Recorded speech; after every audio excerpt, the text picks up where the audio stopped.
Experts say the economy right now is a mixed bag of both good and bad news. But with consumer confidence dropping and prices rising, some are worried that we are heading toward a recession. NBC4's Alan Henry spoke with several economists about the possibility. Alan, what did they have to say? Well, Jen, they say thanks to inflation, the economy has slowed for sure, but we're not in a recession yet. But with the Federal Reserve meeting right now, their actions could stop that inflation, trigger that recession, or both. If we were in a recession now, this would be the strangest recession ever because the job market is still very strong. All eyes are on the economy this week, with second quarter GDP numbers being released on Thursday. There's a rule of thumb that when real GDP declines 2 quarters in a row, we're in a recession. And indeed, GDP fell in the first quarter. Recessions occur when there's a broad-based decline in economic activity.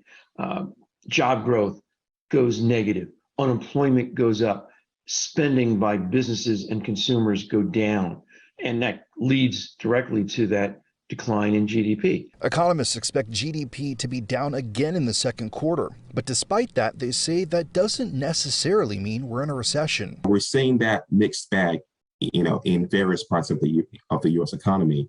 We're seeing a slowing in housing sector, but retail sales have been, pretty good in the first half of this year. We're continuing to add 400,000 workers each month, and that's strong in a growing economy.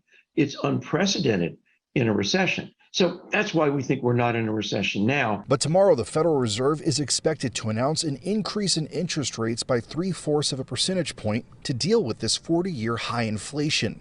That will cause an economic slowdown, and if too much, could send the economy into a downward spiral. We don't forecast a recession in the next 2 years. We think there's going to be slower growth.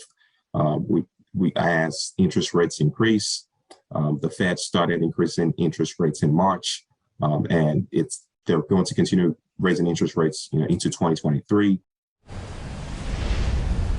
Now, economists say they anticipate a recession sometime possibly next year or even in the year 2024. But external factors like, say, another COVID scenario could push the economy into a recession even sooner. Local for you in the Short North, Alan Henry, NBC4.